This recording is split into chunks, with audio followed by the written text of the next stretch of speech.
whoever you are, wherever you are, hope you are blessed and doing safe. Ladies and gentlemen, greetings, family.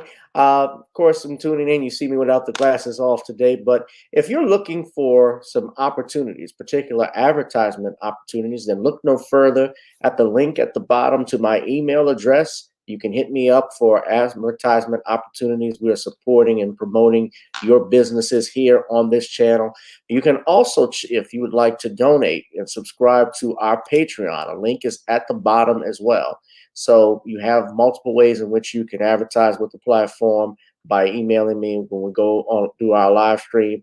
You also have access to premium content, those that want to see premium content that you will not find here on YouTube or Facebook or Twitter, as I am suspended probably by now. You guys can check out the Patreon at link at the bottom. But advertisement opportunities, definitely email me, gavin.grich1@gmail.com for rates. And for the Patreon, it is the same as the YouTube channel. It is channel gboot2786. All right, I'll holla. Peace.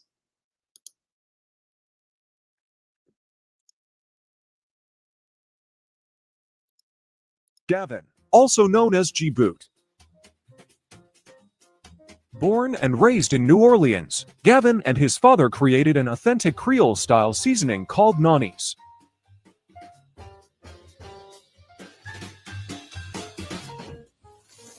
All right, so we just fried the chicken, and we put the fried the chicken with some Nani's. We added some Nani's Creole blends, as y'all saw earlier. And Dad is shouting out, Dad, how was it? It goes great, obviously. That's what he said. So that's Nani's Creole Blends. Ladies and gentlemen, you can go to our website, Nani's, Nonis, CreoleBlends.com. NONISCREOLEBLENDS.com, ladies and gentlemen. Try it on chicken, meat, or fish. Nani's goes great with every dish. Oh, I can smell it right there. Go ahead. You know how to do it, Neil. Anyway, guys, try it on chicken, meat, or fish. Nani's goes great with every dish. Go to NonisCreoleBlends.com and order you some Nani's Creole Blends, ladies and gentlemen. Happy 4th of July. Oh, we're going to try some more. Can't wait for the burgers. Make your food more flavorful. Chicken, meat, or fish, Nani's goes great with every dish. Order at NonisCreoleBlends.com. We all know and love our B1 brother Gavin, also known as G-Boot.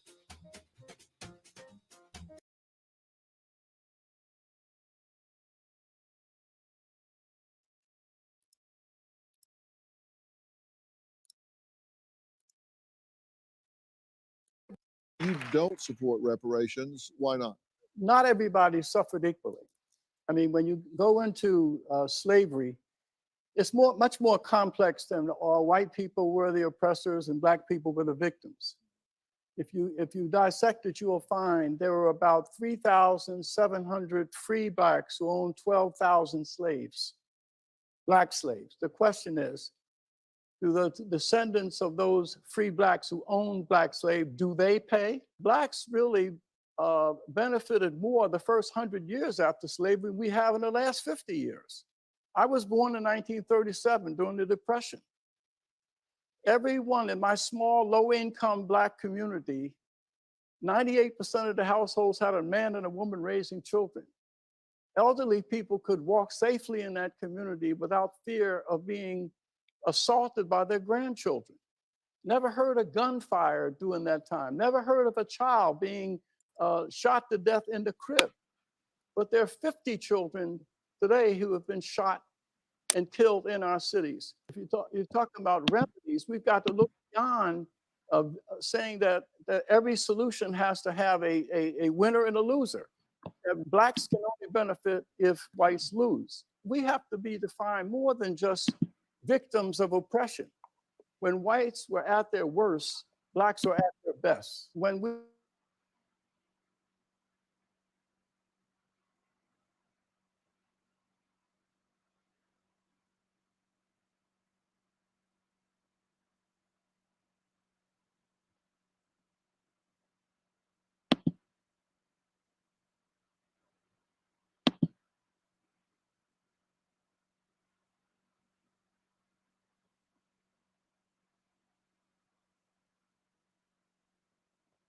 Cosmos, whoever you are, wherever you are, I hope you are blessed and doing safe.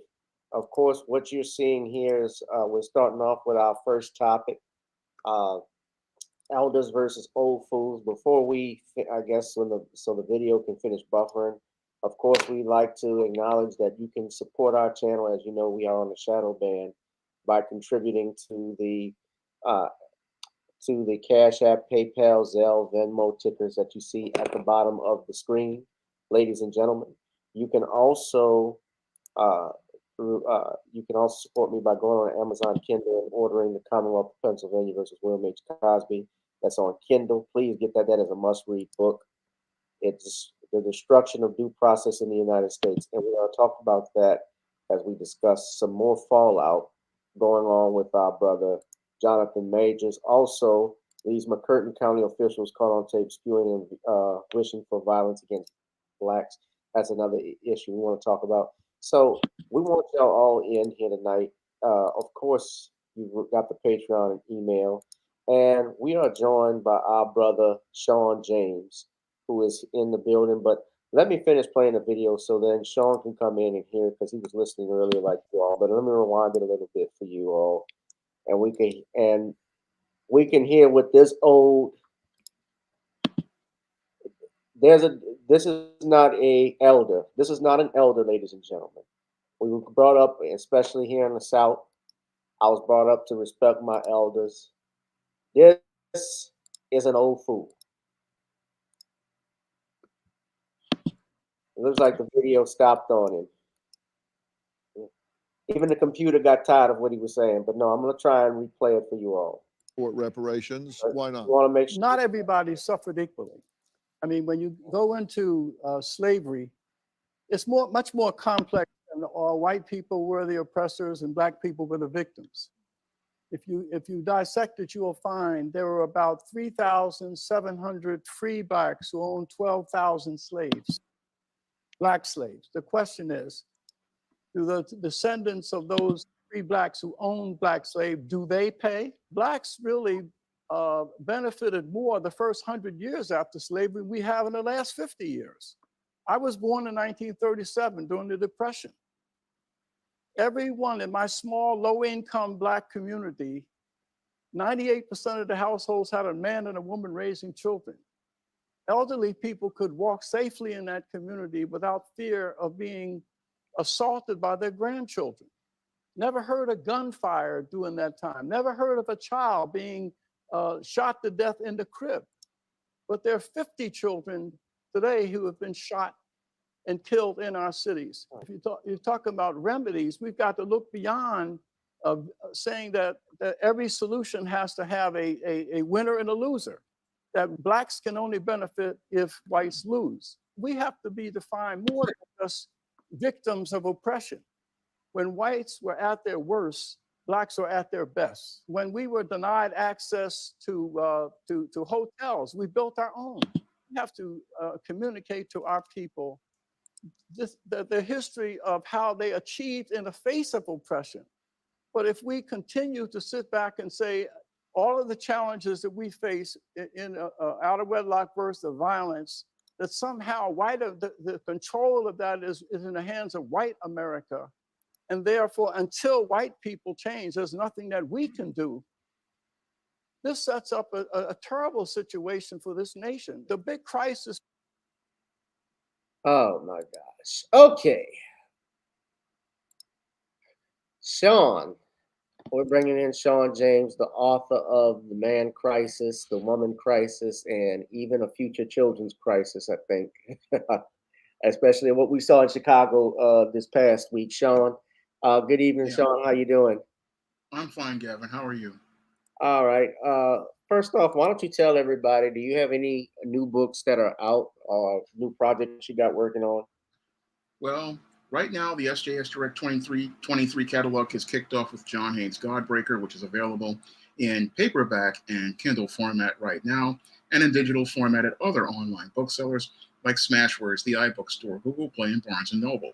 And coming on May 26th is John Haynes' 1987, A Trip to the 80s, where we see John Haynes dealing with life and teenage love And this book is going to be available in paperback and Kindle format on May 26th. And you can get your copy of John Haynes 1987 on May 26th by pre-ordering over at Amazon.com and over at Google Play. Most definitely.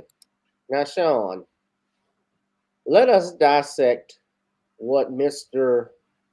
Bob Woodson stated, because, and obviously we got to take him to the woods, take him to the barbecue on this.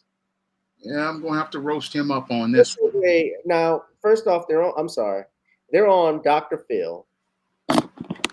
And Dr. Phil, ladies and gentlemen, he had a show this past week talking about reparations. There was, let me just clue everybody in, there was a Duke professor, Duke University professor, who proposed that the United States needed to enact a reparations program in the amount of $14 million, which hand every Black American descendant of slaves $350,000. This is Professor William Darity out at Duke University. He's an economics professor. And Dr. Phil called it an absolute disaster. Now, Darity was stating that the objective of the program was to eliminate the racial wealth gap in the United States. And they point out in this article, even though it's the Daily Mail, that the United States is currently $31 trillion in debt. A renowned author and a civil rights activist by the name of Bob Woodson said, I cannot think of any group who would have been made wealthy by just transferring money to them. Well, you can look at Native Americans, Mr. Woodson, that's the first thing, who have continuously benefited from programs that have been enacted by several presidential administrations, including the Obama administration, who approved over $500 million to certain Native American tribes.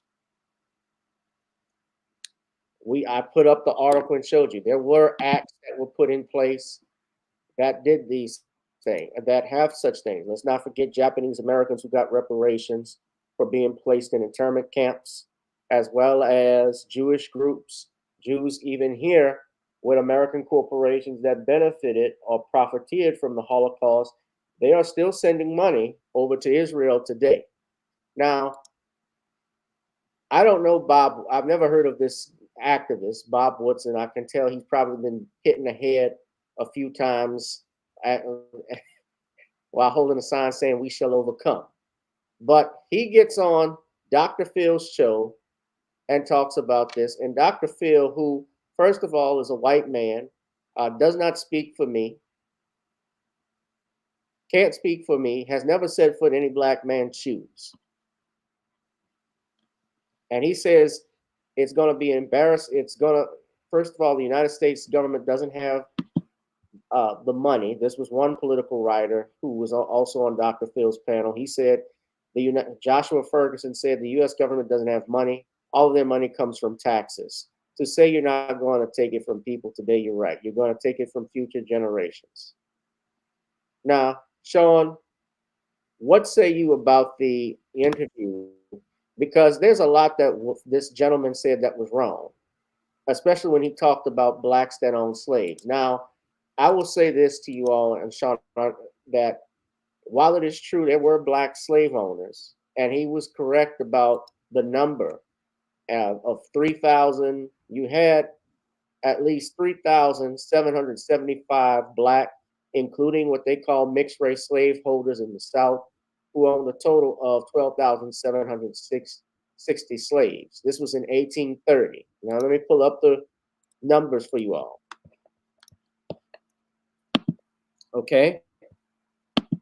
So I'm reading this from here.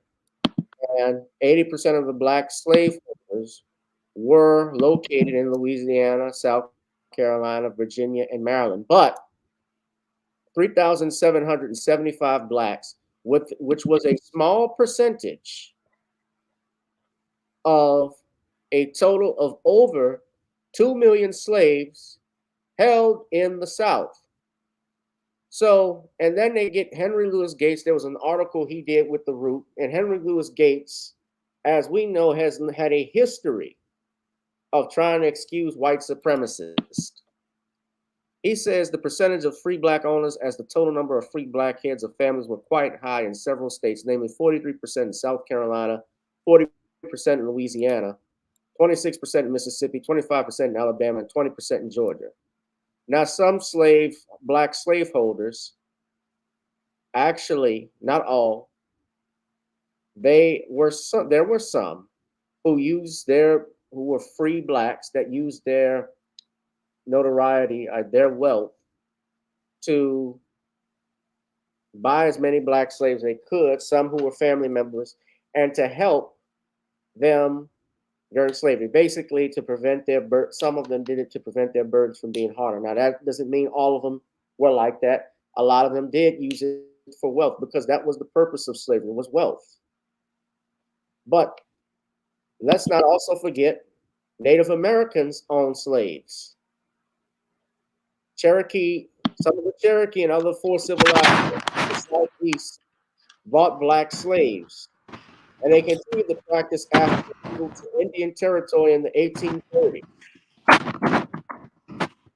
But if you read the article here from the Library of Congress, as I stated, they said free Southern blacks continue to live under the shadow of slavery, unable to travel or assemble as freely as those in the North. It was more difficult for them to organize, sustain churches, schools, or fraternal orders such as the Masons. And you did have blacks that fought and volunteered to fight for the Confederacy, some free black slave owners. However, many free blacks, the largest state of people of color that fought in the Civil War, were in my home state of Louisiana. So, Sean, without further ado, I'm sorry I kept you waiting, but I needed to get that out because he left this part out, and I want you to go ahead and talk about Mr. Woodson's remarks and Dr. Phil and so forth. I'd have to say Dr. Woodson put on a minstrel show, and he buck danced for his slave masters on that Dr. Phil appearance. And that was really embarrassing to watch, because what the white leftists want to do is make it where these so-called pseudo-black intellectuals are a representation of us. But I'm here to say once more, Dr. Woodson don't speak for Sean James. And when I listen to Dr. Woodson, it makes me shake my head. Here you have a black man wanting to try to say that reparations are not supposed to be paid. And he's trying to use the whole argument of saying that, oh, because black people own slaves, that we should not be paying any reparations. And I have to call BS on that, because when we go out here and talk about getting the tangible of reparations for foundational black Americans like myself, we are not just talking about getting money from the US government. We're also talking about getting money from international institutions like the royal family in the UK, where were the first family of white supremacy and one of the biggest supporters of the slave trade. And we're also talking about going to these African nations who also benefited from the slave trade. And we're also talking about going to other nations. So we're not just talking about going to the United States of America and demanding reparations for foundational black Americans. We're talking about multiple countries and multiple businesses all across the globe. And this is what the doctor doesn't understand about the reparations argument. He doesn't understand that we are holding all of these institutions accountable, because all of these institutions received benefits as related to building their national and international wealth at the hands of black people and their descendants. And he doesn't understand that we want our compensation and our check from all of these institutions. Now, we have a boomer bootlick who is looking to try to also say, oh, because there were free people out here who own slaves. And that argument doesn't wash, because sometimes you had free people of color who were buying their relatives to get them out of slavery from a slave master. And you had other people who were out here looking to protect their families. So his argument doesn't wash there. It's just another attempt to buck dance and bojangle, trying to excuse many of these racists all across the globe for the oppression they put foundational Black Americans under. Now, this bootleg further goes on to say, oh, Black people shouldn't get reparations because people in his generation did. Well, again, this is another boomer excuse to try to avoid compensating other generations like mine, because for the last 20 to 25 years, I have been denied opportunities due to current and ongoing discrimination that continues to go on. Many Black men like myself for the last 20 to 25 years, even though we've gotten college degrees and tried to go out and get one of these jobs, have been denied the opportunity to be employed because of things that were created like the white supremacists co-opting affirmative action, which was supposed to go out here and compensate Black men by hiring Black women and white feminists. And those Black women and white feminists erected the HR brick wall, keeping many Black men out of the job market, creating the current and ongoing discrimination that has impeded our Black men's ability, like myself, to go out here and be able to achieve the American dream. So this bootleg, he's got the I got mine, screw you mentality. And he thinks because he's got his doctorate and his education, oh, I've got mine. But he's not thinking about the next man like myself who has suffered as a result of the ongoing discrimination that was created over the last 30 to 50 years. I mean, many brothers like myself will tell you that they couldn't get the jobs that this man got. And that was because many of these bootlicks like him went out here and burned down the ladder to keep other Black men from coming in, because they wanted to be the H nice, and because they wanted to be the H nice, they denied people like myself from being able to get compensated. And again, we suffered because of it was like a domino effect, the legacy of slavery, the racism and terrorism people suffered under post-Reconstruction with the Ku Klux Klan, and them participating in their terrorism, like their lynchings and setting Black people up for prison. And we had to deal with further current and ongoing discrimination.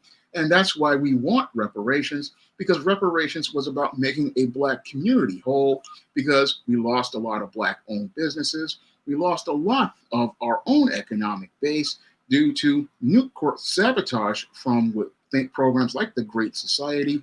So this guy is sitting here saying, oh, we don't need any sort of compensation because, again, boomer bootlicks, I got mine, screw you mentality. And they'll trot these bootlicks out here to go out here and try to make the argument we don't need to be compensated, but we do need to be compensated, because while these guys have gotten their crumbs from the master's table, many of us never got anything at all. And many of us have never gotten an opportunity to go out here and make a living, or an opportunity to make a living, because these people were gatekeepers who kept us out. And what these gatekeepers want to do is continue to keep us out and keep us from being able to get compensated for all of the years that we lost, because I lost a lot of years due to discrimination in the job market. And this imbecile wants to deny other people because he's got his crumbs, he's got his H-nice position, and he's going to sit here and buck dance and bojangle talking about the U.S. government ain't got no money, which is another BS argument, because you're sitting here saying we ain't got no money, but the U.S. continues to sign off on money for wars in the Ukraine. They continue to sign off on money for Native Americans and people in Israel. They've got money for... I grew up during segregation. Yeah, they've got money for everybody but Black people, and they don't want Black people to have money because they fear Black economic power, and they fear Black economic power creating competition, because white supremacists want to be comfortable, even though their comfort is making them go into decline. They fear Black people rising and creating competition by having economic power. So they're sitting there saying, oh, I ain't got no money when it comes to Black people. And I find it interesting. All these folks ain't got no money when it comes to a Black person, but when a white person wants to spend money on somebody overseas, they automatically seem to find all of the money all of a sudden. They can go out here and make money out of thin air to fight Ukrainian wars, They've got money to go out here and bring Afghans to America. They've got money to help out a whole bunch of Mexicans who are non-citizens, but you ain't got no money for black people. And again, I call BS on that, because whenever you talk about other people's, the first thing you talk about is money. And that's what I saw when I was going out here looking for work. Whenever a person talks to an Arab, a Hispanic, an Asian, or an Indian, or a Native American, the first question they're asking is how much. But when it comes to the black person, they want to try to find some way to finagle a way to get your services and your labor for free, talking about volunteering, talking about getting something extra. Again, never talking to the black man, talking about how much.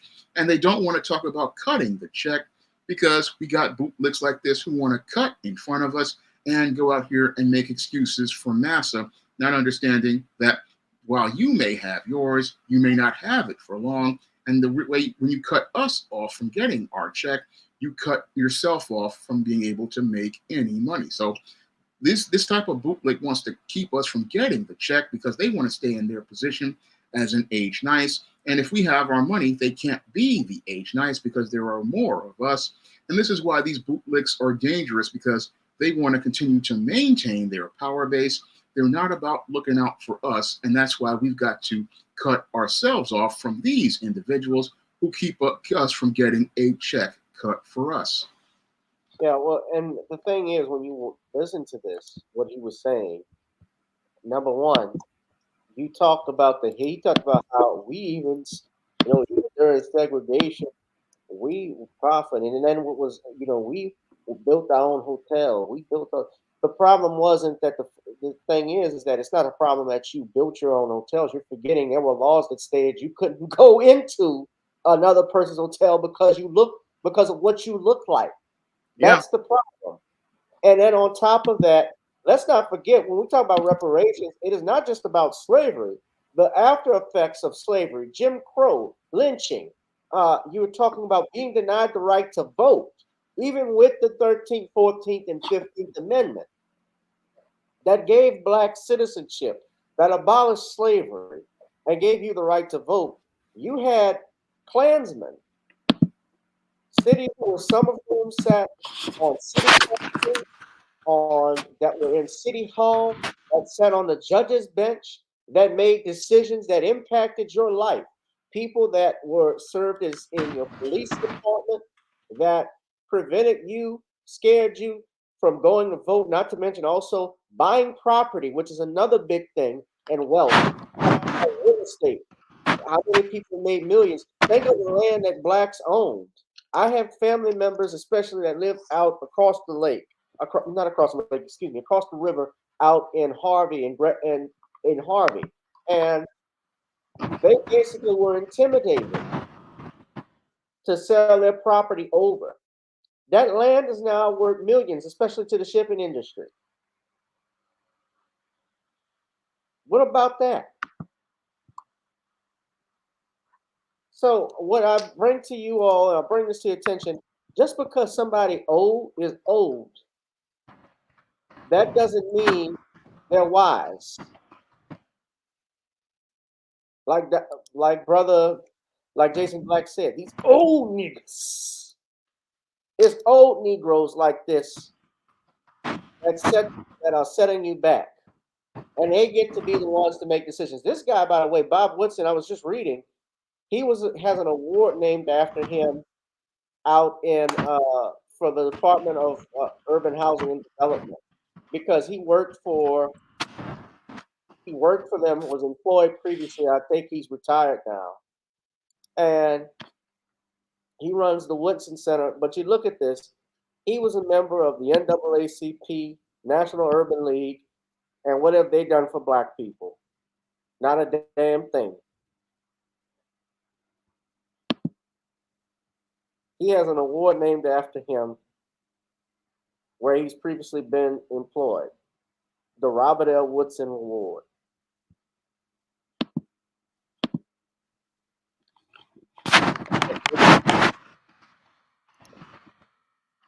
Price got it looks like a big train with a afro on it or some shit. I mean, I'm disgusted. This is who they put up. Dr. Phil brings old black people like this to go on and talk against you all from getting what you are owed. Other groups have benefited. How can you explain to me, Dr. Woodson, how is it then? How do you feel about monies that continue to go to Native American groups for how they've been treated in this country? If you're saying, oh, it can't be done, we shouldn't get this, we can tell them to prosper. Tell them that.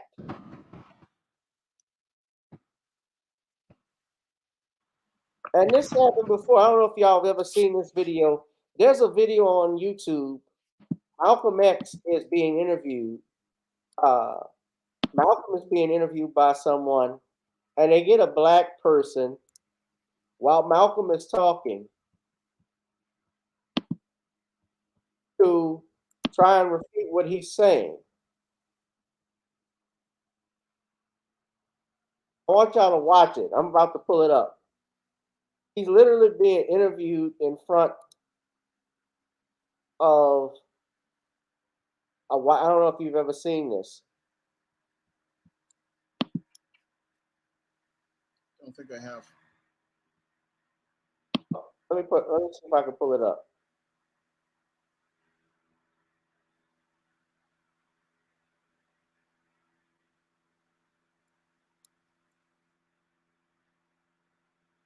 Let me see if I can find it.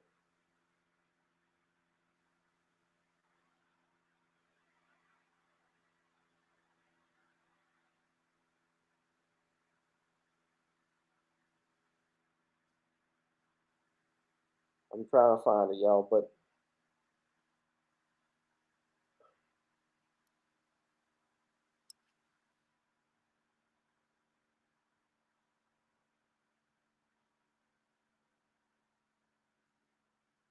damn it, did they take this video down?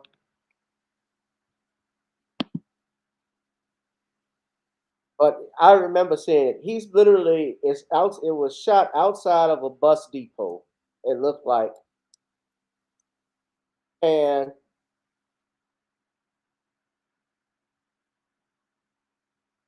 they get some guy, a black man, randomly there to refute what Malcolm X is saying. And you're literally standing in front of an area that's a sign that said colored entrance only, whites only. And he's trying to refute what Malcolm is talking about.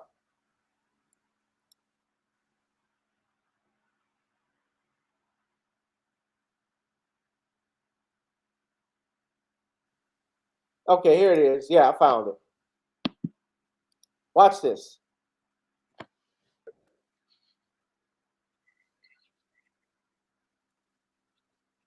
This is it. White race toward non-white people has been the type of behavior that is practiced only by a devil or devils. So that in essence you feel that white men per se are devils. He teaches us that God told him that the white race is a race of devils.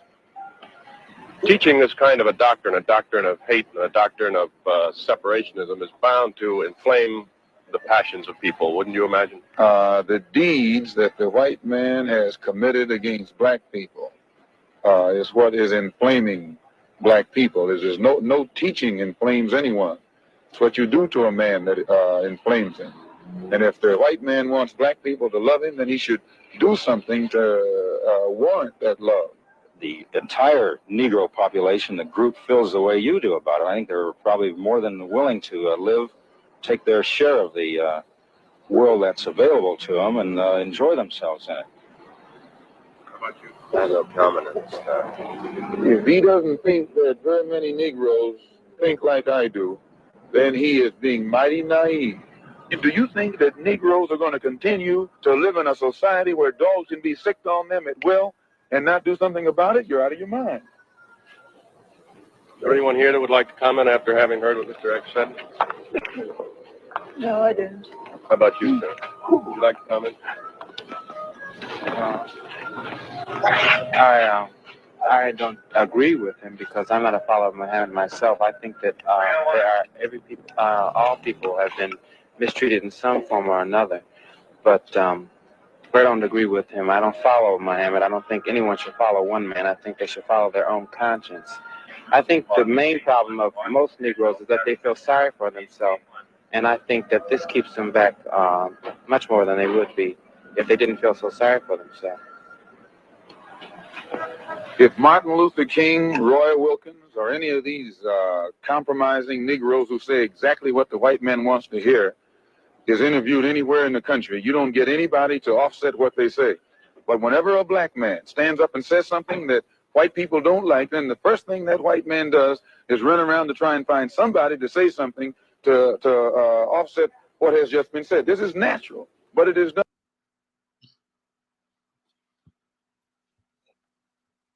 Doesn't that sound like Mr. Wood? That sounds like Woodson. Yep, solid boot-looking Exact black same. man, just like today. Yeah, and this was in the late 50s. Had to have been late 50s, early 60s. And you still got Negroes thinking this foolishness. You feeling sorry for yourselves. Like I said again, any other ethnic group, they would never say that about. You think he would have made a comment? You think Rob Woodson would have made a comment about Native Americans getting reparations? He definitely wouldn't have. They've gotten it. Jewish groups have gotten it. You look right here, study.com. Native American reparations refer to the United States government's attempt to right their wrongdoing and mistreatment of a population. That's what reparations mean, to repair.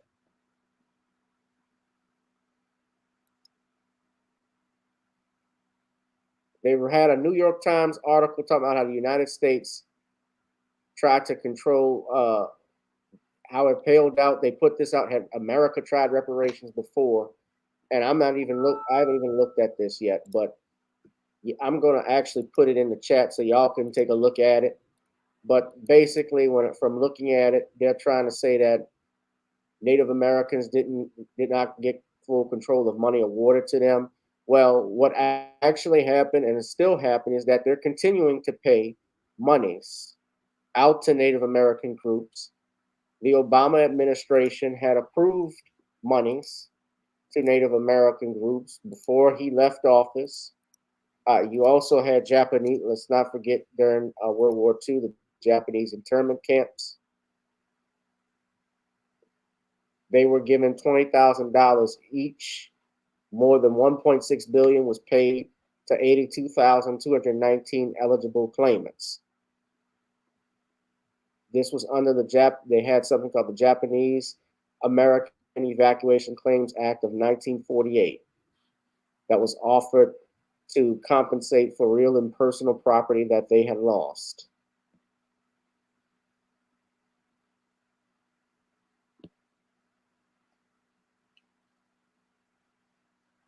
They even mentioned Rosewood, but that was the state of Florida. That was not the United States. But the Obama administration approved, when I say this,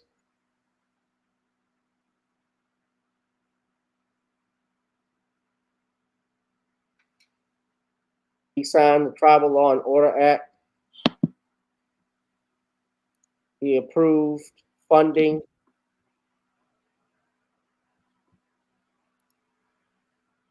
and grants for Native Americans.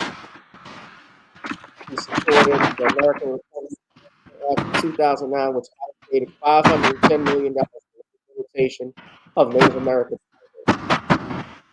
So y'all don't think Black Americans can't get this?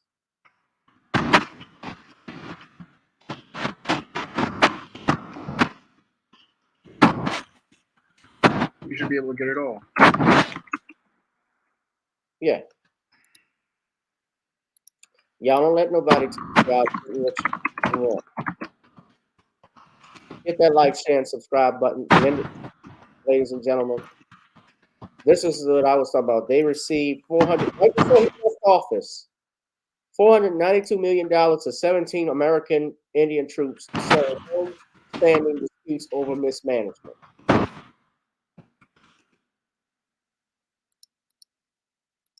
You should get it all. And to talk about racism and how it's continuing, when I was talking about, oh, I gotta mute you for a second, Sean. When I was talking about reparations and I was talking about racism, and I mentioned the Klansmen that were sitting on in City Hall and City Council and the police department. Speaking of which, we have here our next topic, McCurtain County officials who are caught on tape suing and wishing for violence against blacks. This, ladies and gentlemen, is coming from KLSA, ladies and gentlemen, 12 out of Oklahoma City. And what essentially happened is these officials were reportedly heard making racist and threatening remarks against blacks, as well as some news reporters as well. So I want y'all to play this. This is out in Street. On the bark body, you know, we wrap it up tenfold to preserve the body and stuff like that. And we got all the body parts and stuff like that. And Kyla was out there too. All the body part. Oh, she come apart. Yeah, just the bark bodies. Now, who you're hearing, just for clarification on this audio, is County Commissioner Mark Jennings and some officials with the McCurtain County Sheriff's Office. So I'm gonna finish playing the video. This conversation included the sheriff, Kevin Clardy, the captain of the Sheriff's Department, Alicia Manning, Jennings and jail administrator, Larry Hendricks. During the conversation, Clardy, Manning, and Jennings appear to discuss Bruce Willingham, the longtime publisher of the Gazette News, and his son, Chris Willingham, a reporter. They stated, Jennings told Clardy Manning, I know where deep holes are dug if you ever need them. And the sheriff responds, I got an excavator. Jennings also says he knows 2 or 3 hitmen out in Louisiana, saying, quote, they are very quiet guys. Jennings also appeared to complain about not being able to hang black people, saying they got more rights than we got. Listen very carefully to the recording. And they really fell apart. And have you ever had barbecue? That's another thing. Yeah. Can y'all hear him? Sean, can you hear me? I can hear him. Okay. Now, I'm stopping the video because in this and what they're about to talk about, there was actually a lady that died in a fire. And they're talking about making statements like barbecue. Basically talking about how they picked up this woman in a body bag, someone that was burned alive, like it's a barbecue. I want you to listen very carefully. Yeah. Same. Had barbecue. And they really fell apart when they're burnt. And you ever had barbecue? That's another thing. Yeah. Same. Glasses on. Handful, put her in water bag, no, what? She got preheated the oven 350 degrees, leave her in there for 15 minutes, and she went. It was, and then the medical examiner asked her, he said, hey, we're just going to eat. And he looked at the face, he goes, you want to go with me and go eat barbecue? Yeah, but the thing of it is, you know, We actually told the truth. I've known 2 or 3 hitmen that are very quiet guys. Yeah. And would cut no fucking mercy. Yeah. Called mafia right Yeah. Oh, yeah. Yeah, but here's the reality. If a hair on his wife's head, Chris Willingham's head, or any of those people that really were behind all that, if the hair on their head got touched by anybody, who would be the bad guys? Who get blamed for it? Yeah. What they really don't know is they And that's the thing about it. 20 years ago, I would have done something like that. I'm not, 20 years ago, I wasn't in a political position. You know? They're insignificant in my life. Yes. Really, they bring that. Don't say it, you know. What goes around goes around. It will. I told you it will. Yeah. I know where two big deep holes are here. We need them. I got an excavator. These are like pre-dug. I realize, like your job, I heard the other day, said, I heard 10 or 12 people going to the sheriff. I said, fuck, let's get 20. They don't have a goddamn clue what they're getting into. Oh, yeah. Not this day and age. But everybody. I'm going to tell you something. It was back in the day when Alan Marshall take a damn blackjack, whoop their ass and throw them in the cell, I'd run for fucking sheriff. Yeah. Well, it's not like that no more. I know. Take them down here on Mud Creek and hang them up with the damn rope. Yeah. But you can't do And that. the thing about it is, They got more rights than we got.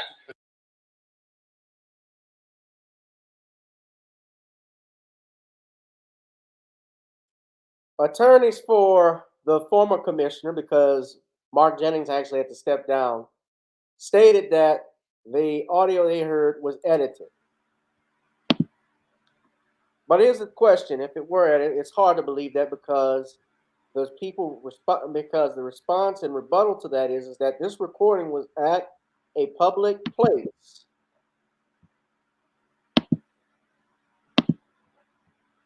Number one. And then the other thing is, we clearly hear them saying it. Now, I'm not an audio expert, but bottom line is, they got caught. They never denied that was their voices on tape. And specifically that they said this. So, Sean, I'm going to let you go in if you want to take them to the woodshed. But before we do that, I got one more clip. This is from CBS News. I want to play that as well. Now, you guys know this for a fact, and as I'm an attorney, that the type of talk, if the roles were reversed and it was any of us talking about potentially murdering someone, don't think that these crackers wouldn't try and lock us up for criminal conspiracy to commit murder. They're talking about hiring a hitman. These rednecks are serious. I don't think it wasn't a joke. Marshall take a damn blackjack, whoop their ass and throw them in the cell, I'd run for sheriff. Yeah. Well, it's not like that no more. I know. Take them down here on Mud Creek and hang them up with the damn rope. Yeah.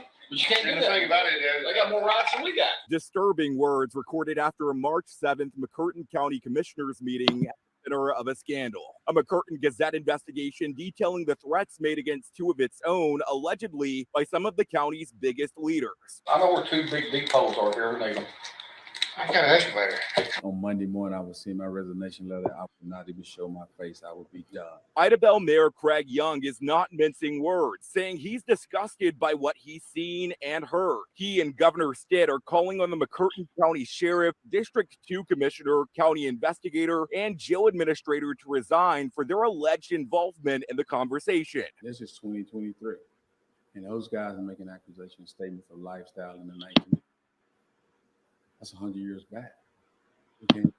Protesters gathered at the county courthouse Monday morning to make that point crystal clear. How many people would you say were there? I would say approximately 150 to 200, if not more. Idabel teacher and coach Lonnie Watson was one of them. He says he had to be. It really sends a chill down your back, and it makes you sick to your stomach, and that's how I felt. No word yet on if any resignations are coming, but Young says it's the first big step towards healing in this shaken community. We need those guys going like ASAP. We got to start working on the problem today, and we can't let them linger much longer. Now, Jennings has stepped down, but we are going to begin with the news this morning, and that is the latest outbreak in a deadly 2023 tornado. Hendricks, Party, and Manning, as of yet, have not resigned. I got to say this, Sean, when these things happen, they don't need to resign. They need to be fired. When you offer your resignation, that gives you a chance to try and collect whatever benefits, I guess, that you have, or your forcible retirement. You need to go. These people should be fired. I don't see how they're saying we got to call for them to step down. Yeah, I know it might be an elected position, but when you have someone, first off, they could be charged possibly, even though it's just talk. You're talking about murder, and you talk about how you knew hitmen in another state. That's not funny. Go ahead, Sean. Well, this whole case shows me how little things have changed over the last century. I mean, back in the days of Jim Crow, you would have politicians actually talking like this about killing black people. And the way these individuals talk, again, they sound very dangerous because this is the type of behavior that treasonous individuals participate in. And it's quite troubling that you have individuals who are in political office sitting there talking about murdering people. I mean, that's a very scary thing to think about. But what's really the problem here is that this is a way of life for many of these white supremacists. If they don't agree with the politics of individuals, they believe they have the justification to go out here and murder those individuals, even though our Constitution clearly states that the people are supposed to represent the people, but it's clear that these people only want to represent themselves and the institution of white supremacy. So they're not interested in protecting and preserving their own Constitution. No, they're not interested in protecting and preserving the rights under the Constitution. No, what they want to turn this area into is a fiefdom, and in that fiefdom, white is right, and anybody who doesn't agree with their version of white, they want nothing to do with. And if that person is in a place of economic or political power, they want to believe they have a right to take the lives of those individuals. Again, this is treasonous action and terrorist action. You have individuals actually talking about participating in acts of terrorism, and people are not taking it seriously. I mean, you need to take these type of talk seriously because this is the same type of talk we got from men like Osama bin Laden and the heads of the Islamic State. This is the same type of talking points that they participate in.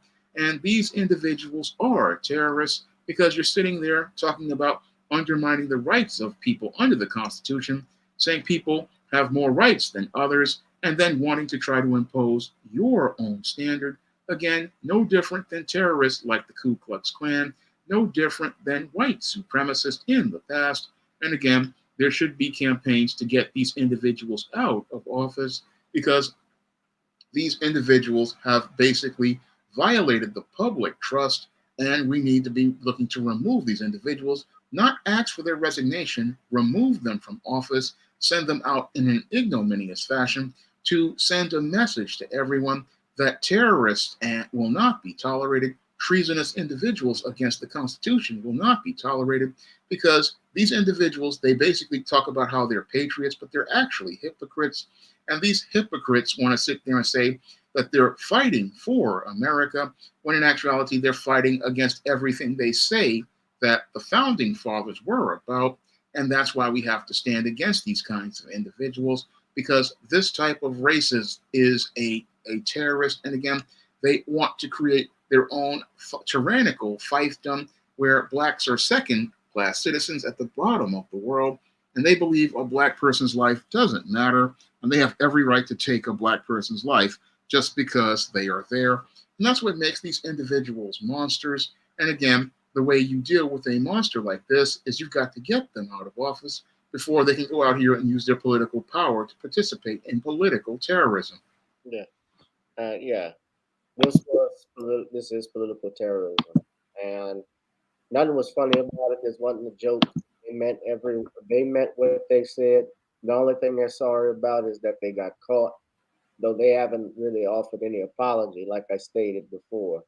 And you see the governor here, that's the sheriff, Kevin Clardy. I mean, and they talked about murdering the reporters. Yeah, going against the First Amendment. Right, and this is someone that's sworn to uphold the law that we have there. We have a sheriff that's there to enforce the laws of the state. Murder, like I I'm not mistaken, is still illegal in the state of Oklahoma, like in the other 49 states. And what they basically did was talk conspiracy. They would have done Yeah. it. They would have done it to any black person, anybody that was talking like that. They would have tried to hem them up on charges. And the person who recorded it was the publisher of the McCurtain Gazette News, Bruce Willingham, who was the reporter that they were talking about. I think he was the reporter they were talking about. Yes, in connection, that's where they were discussing the hitmen. So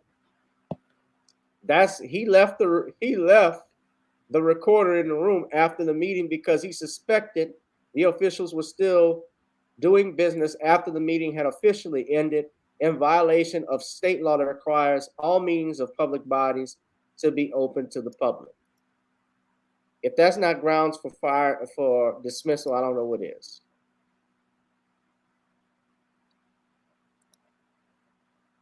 But Yeah, they need to be dismissed because they violated the public trust. Yeah. When you talk about trying to murder someone and get a hitman, you are not fit for office.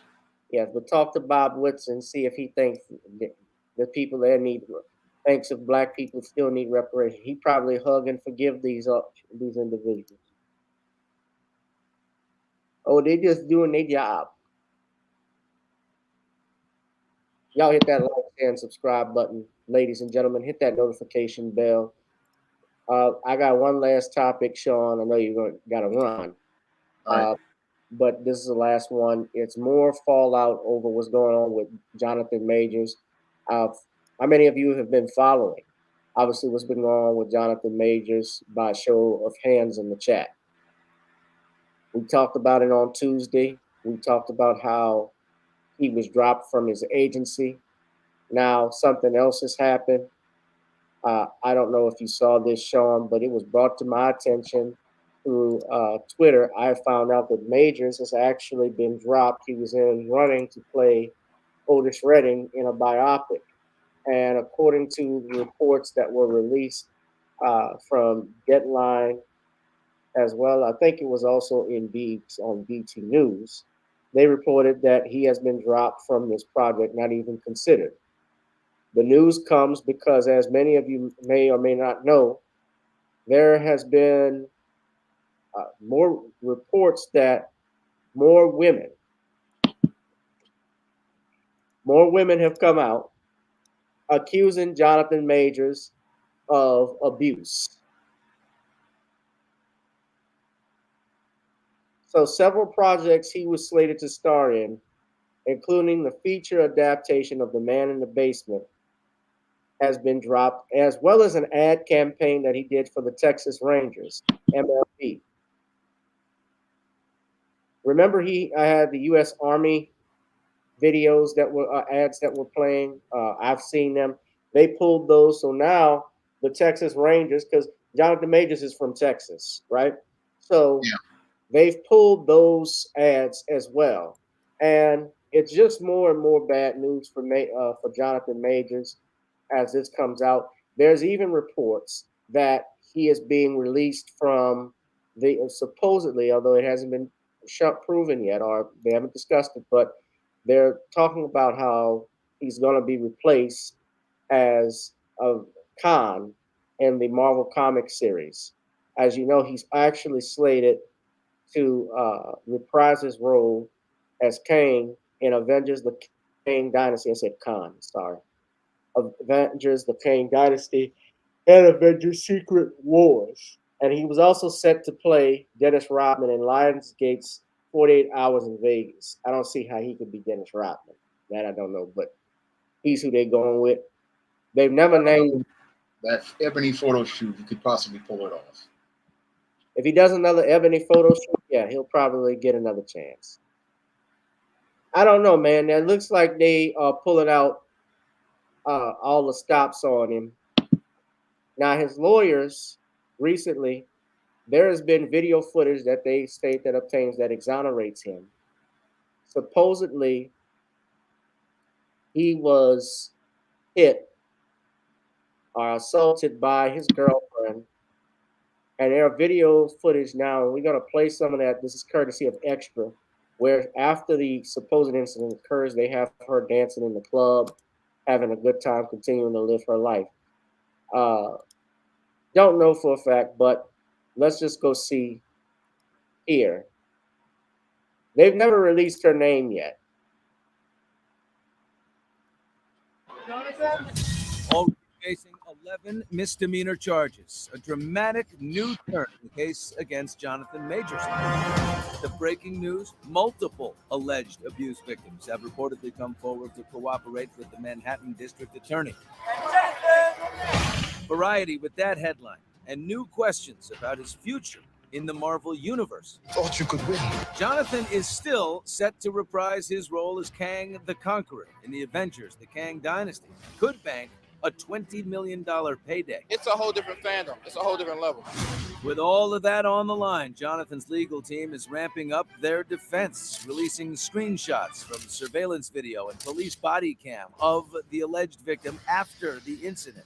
Video, they say, proves her claims are a, quote, complete lie. We at Extra have obtained the legal documents filed by Major's lawyer in Manhattan, saying there's irrefutable evidence the actor is the alleged victim not only went clubbing after she says Jonathan, driver of that car, quote, saw and heard everything and disputes her side of the story. The charging docs say the woman alleged that Majors put his hands on her neck, causing bruising, leaving a laceration behind her ear, and broke her finger. But Major's lawyer claims he was the victim, accusing the woman of attacking, slapping, cutting him, and ripping his clothes. His lawyer also claims she sent him messages threatening suicide and took sleeping pills, waking up on the floor of a closet in his apartment the next morning. They are really going all out here. Is this effective, you think? It's absolutely effective. I've had cases, defended cases like this, and sometimes you just got to push back. Famed Hollywood attorney Mark Garagos, whose clients have included Winona Ryder and Chris Brown, offering his take with me on the case. Have they pushed back quickly enough? I would speculate that they probably were assembling, doing a parallel investigation. This does have an effect on prosecutors. A good prosecutor will recognize, hey, if they've got text, if they've got video, if they've already done their investigation, and I've got police reports or statements or a recording from the accuser, and these things do not reconcile, I've got a problem and I got to reassess my case. Majors, who is on the cusp of superstardom with a critically acclaimed role in the upcoming magazine Dreams and the blockbusters Ant-Man and the Wasp, Quantumania, and Creed 3. Get myself in shape. I still got gas in the tank. Has already been dropped by his powerful management company and PR firm.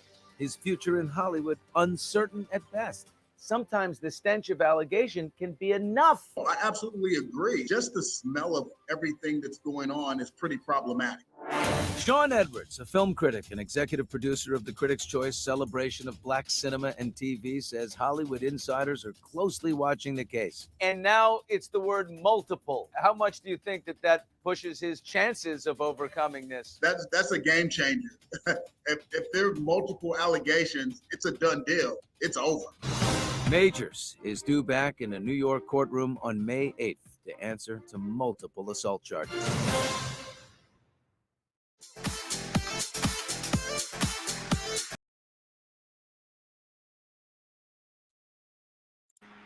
Does that sound familiar, ladies and gentlemen? Multiple accusers have come out now, supposedly cooperating with the New York Police Department, though I don't, with the prosecutor's office, though they didn't specifically state, but I'm assuming because the charges are being brought in New York City, that's where it's going. We saw this with Cuba Gooding Jr. We obviously saw this with a couple of other prominent black men. Of course, we know who I'm referring to, who is the blueprint for all of this. Who does it sound like? Sounds a lot like Bill Cosby. You would be correct.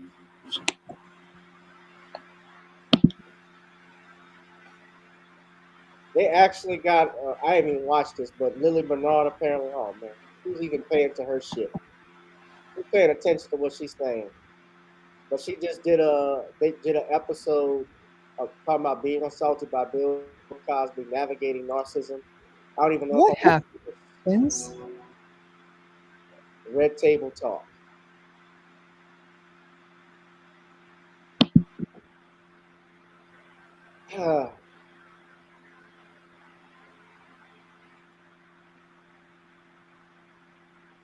The blueprint has been made, ladies and gentlemen, on how you go after someone. Now, I don't know Jonathan Majors from Adam.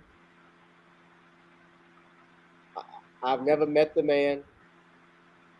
You know, he's a great actor. I think he did phenomenal. He did this when he did the movie The Five Bloods. I said this guy's going to be the next big thing. I said he's got a good career ahead of him. I also saw him in The Harder They Fall, which was in Netflix, and I was even more impressed and laid by his acting chops. By the way, how he got his big break, Sean, he was in an ABC series called When We Rise, and he played a black gay activist. So that's how he got his big break.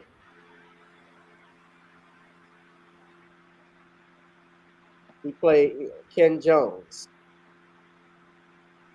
But I've told people about this and warned them. Put your ass up, 23423.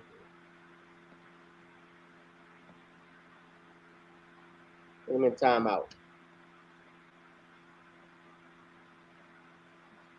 Cap. No, I said I was impressed by this guy. I said to myself he was going to be big. I saw him on. Subsequently, he did Kang the Conqueror. You know, and then he did. He had Lovecraft Country. I was just seeing him everywhere. I was like, all right, this guy's good. And now when he gets a multi-million-dollar deal with Marvel, he does a phenomenal job in Creed 3. I don't know if you saw that, Sean. I was blown away. Now these things happen, and he's just losing his any offers. Basically, everything he started, he just got started, and he's out the door, just about. But I'm gonna let you speak, Sean, and tell us what you think of this. Well, what happened to Jonathan Majors is that he's their new brute of the month. And because he's their new brute of the month, what they're doing is going right back to the same script that they used to destroy Bill Cosby with.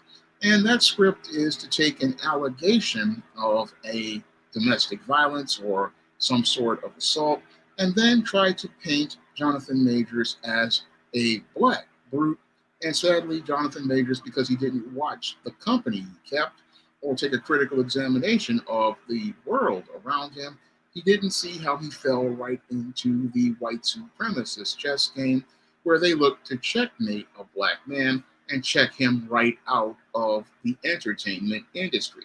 Now, Jonathan Majors' biggest mistake was going out here and getting involved with this Caucasian female.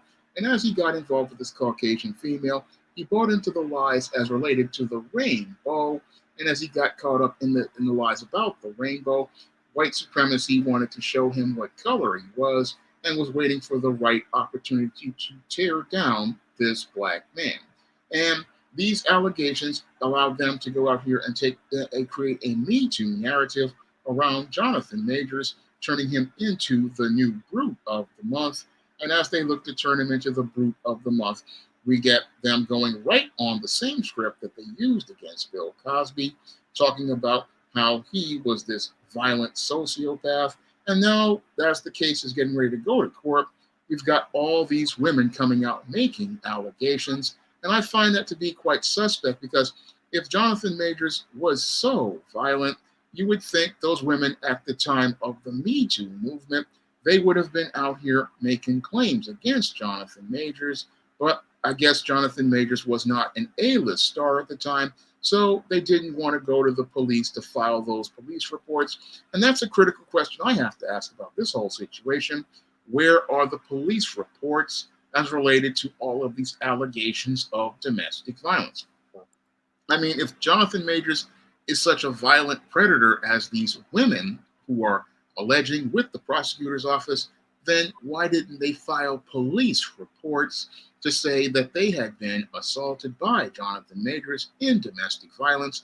Critical question I have to ask, because it seems suspect that these women come out of nowhere, the same way they came out of nowhere with Bill Cosby almost 40 years ago with their unsubstantiated claims that they came out against with Mr. Cosby during the time that Jim Crow was still going on here in America, where they could have easily gotten Bill Cosby arrested. And the same thing with Jonathan Majors. Jonathan Majors was nobody at the time, just a working actor, and you could have gotten him arrested very easily for domestic violence, because we were in the era of Me Too.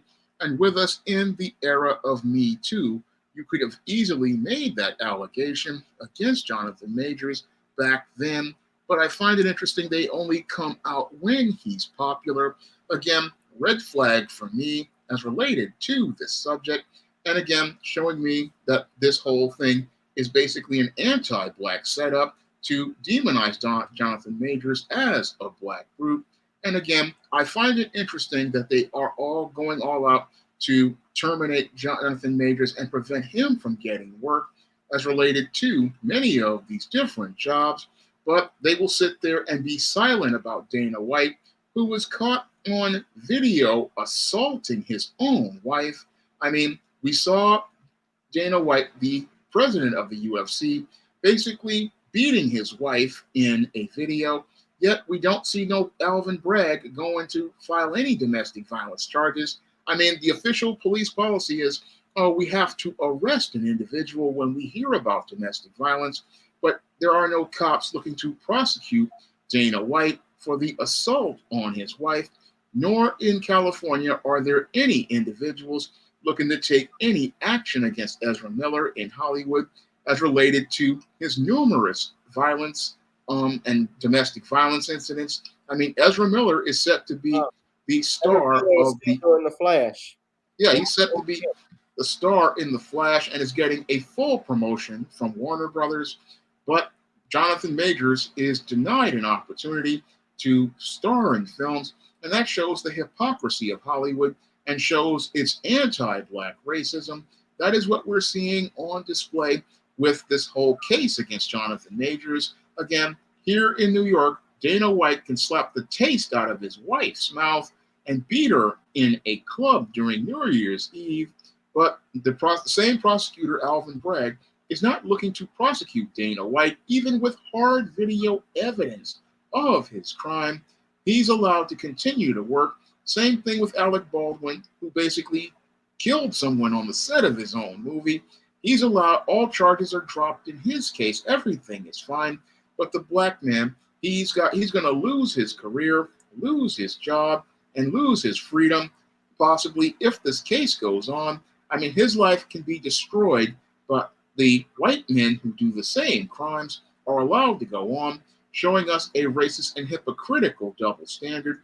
And the only way to push back against these racist and hypocritical double standards is for black people to start knowing their history, like Mr. Superboy says, controlling your dollar and making these Hollywood movie studios hurt if they go out here and allow Jonathan Majors to wind up being punished for a crime. The only way you can punish Hollywood is to stop watching their movies, stop buying movie tickets for them, and send them a message. If you go out here and have this double standard, we're going to have one consistent standard, and that consistent standard is if you do us dirty, we're going to do you dirty by not going to see your movies, and take our respect by not going to go see your movies and your movies like that. Because again, I see Jonathan Majors being done dirty, and again, a black man who was basically, according to this story that he alleges, was defending himself from a crazy white female. He's punished to the fullest extent by Hollywood, whereas white men who go out here and commit crimes get a pass. And again, that is something that black people need to punish at the box office by not going to support these institutions and their institutional anti-black racism. Yeah, and well, let me say this. And you even had some directors purportedly come out against Jonathan Majors and his behavior. One director, Tim Nicolai, who's a veteran of Broadway and co-founder of the Society Theater, said, "I'm just going to say this about Jonathan Majors and be done with it. Folks at Yale and the daughter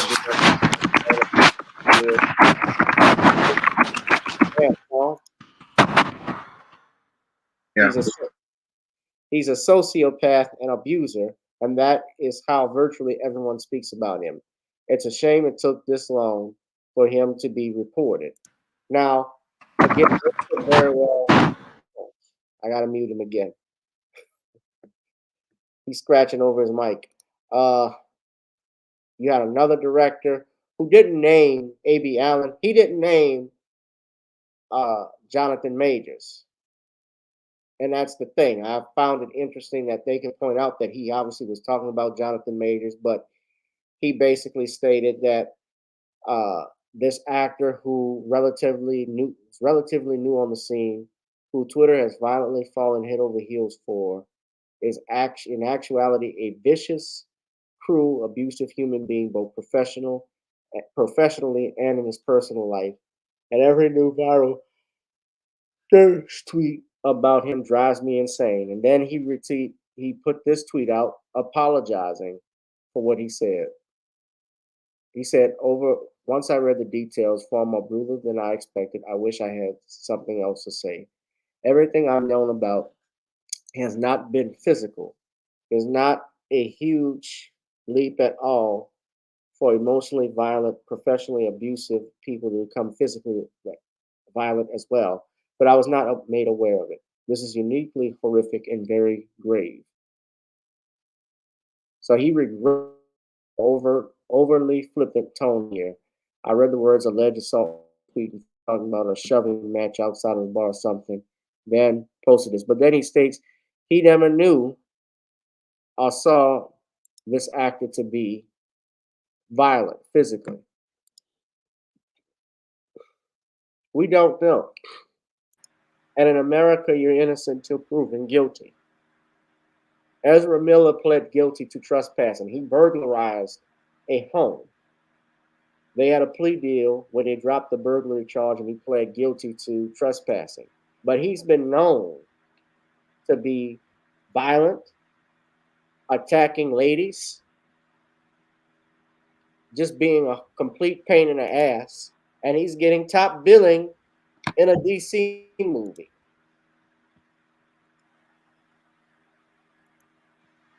Dana White, as Sean has pointed out, he didn't get fired for slapping his wife. Although, in fairness, Sean, I think it's important to point out she did hit him first. We saw in that video, and she had been, apparently she was upset, so she slapped him. But while we go at Dana White, remember Dana White was the one that went all out against domestic violence, went at Ray Rice.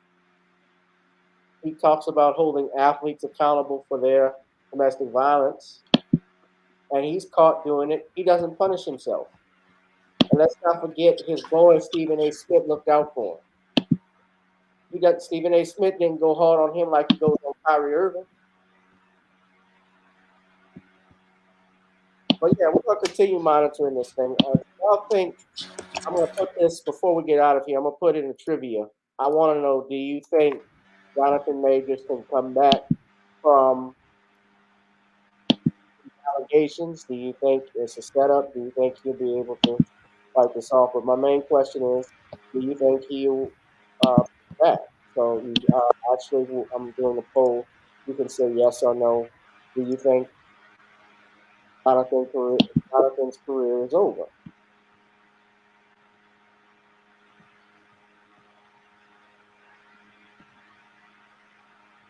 So I'm going to ask you all, and y'all can put your yes or no response in the poll on channel GBoo2786. Sean, what's your live stream going to be about tomorrow? My whole live stream is going to be about Jonathan Majors. I'm going to be asking the question, is Jonathan Majors a man in crisis? That's going to be interesting. I can't wait to hear that. And, you know, Sean has books available, such as The Woman Crisis, you can get on Amazon. Ladies and gentlemen, go ahead and do that. Also, Buy Gotta Get On Up and videos on it froze for a minute. iTunes and Apple, as well as Amazon. Subscribe to the Facebook page at Commonwealth Cos. Read the book, The Commonwealth of Pennsylvania versus William H. Cosby, by buying it on Amazon Kindle. I know there are some of you who have asked about the book being hardback or paperback, and as I've explained, there's been an issue with Amazon. I've actually been in touch with my illustrator who's working on that as well, because I know some people like to read a book in front of them instead of on the phone. But if you get on the phone, it's even easier, right, Sean? So yeah, Sean does Kindle as well. I'm actually going to be working on another book and a screenplay as well. I got some things in the works. 2023 is the place to be, baby. Gavin Lee Shaw's going big. We got projects coming. Do you want to do one last plug-in, Sean, before we get out of here? All right, my newest book, John Haynes, 1987, will be available in paperback and Kindle format on May 26th. So if you want to pre-order your digital copy, you can pre-order it right now. And the first book of the SJS Direct 2023 catalog, John Haynes Godbreaker, is available in paperback and Kindle format, along with one of my friend Lawrence Cherry's newest book, The Retreat. You can get all of those books on Amazon.com in paperback and Kindle format, and you can get Lawrence Cherry's The Retreat for free on Smashwords and Google Play. Yeah. All right, Brother Sean, well, thank you. Please, ladies and gentlemen, also go to nonniescreoleblends.com. Try it on chicken, meat, or fish. Nonnies goes great with every dish. Anyone, all the people that have donated to our Cash App and PayPal tonight, Cheryl Massey, Danielle, as well as Black Voltron, I want to thank you all. Please support our channel, ladies and gentlemen, donating, contributing to the tags if you could. You know, YouTube has us on a shadow ban, which we're trying to fight now. But it'd be great if I had y'all. Sean, I know you got to get out of here, man. But thank you for another great night, okay? All right, thank you for having me on. All right, and this has been another edition of Random Topic Thursdays, ladies and gentlemen. I'm going to get out of here. I'm actually going to be working on some stuff myself, trying to finish up. This has been a long, this has not been a long, this has got to be one of the shortest Random Topic Thursdays we've done. It's been a while, you know, when I usually have Harvey come on, you know, we're on here 2.5 hours because Harvey, of course, got to go black. No, this was just too much. Screenplay, yes, I'm doing that. I'm working on a comedy special. That's actually my top priority right now, just to do and film a comedy album and special, Danielle. So I'm working on that, and I need people when I announce it, especially you. I saw my man earlier. Where's my brother? Where's DeAndre? DeAndre Mosley, if you still watching, I haven't seen you at any of the comedy shows I've done, man. I'm always worried about you. So you got to be there at the comedy special. But we definitely doing it. I'm planning. I just got to get the venue, the material, you know, of course, writing it. The main thing behind with doing stand up is getting on the stage is not the hardest part. It's putting your it's the business side of it that's even harder. Setting up stuff, writing my material and stuff that's set, working on that. I gotta craft it, of course. But there's show and then there's business. There's have and have not. And most importantly, in this business, you gotta be funny, which I am. But y'all stay tuned for the new comedy special that's gonna be dropping. Yes, doing screenplays as well as writing, probably writing another book. So I'm doing that as well. But anyway, guys, we're gonna wrap this up. I don't want to end it on DeAndre. Danielle, Stacy, Quentin. I see y'all. We all love you. We miss you. We love y'all. Ladies and gentlemen, I appreciate y'all for tuning in. There's been another edition of Random Topic Thursdays on the hottest live stream on YouTube, Twitter, and Facebook, and everywhere else that you want to, that you haven't heard. Also, I gotta say this before we get out of here is a special rest in power to my friend out in California. I didn't even know you had passed, man. But rest in power to Garrett Gregory, who is you all didn't see. I hadn't seen in a while. I didn't know that he had passed on. But God bless you, brother. Wherever you are, I know you're watching up there. Thank y'all, thank y'all, thank y'all. It's like so far we got 4 votes. 75% say you think Jonathan Major's career is over out of 4 votes. 1 person said no. So someone's holding out hope. I think even if he's exonerated in court, it's still not going to be the same. They're going to hold that over him. He'll probably be doing Tubi movies. Okay, so now we got 6 votes. 67% say yes, 33% say no. So that's 4 to 2. All right, I'm going to keep the poll open for a little while and I'm going to check back on it. But y'all be safe, be blessed. I'm going to get on out of here, all right? Be safe, be blessed, and be one. Yeah, doing a sitcom. I don't think I'll have a sitcom, but we might have a little show coming in the future. You might want to keep your fingers crossed, Danielle. All right. Good night, guys. I'll see y'all later. Be one, be blessed, be safe. Peace.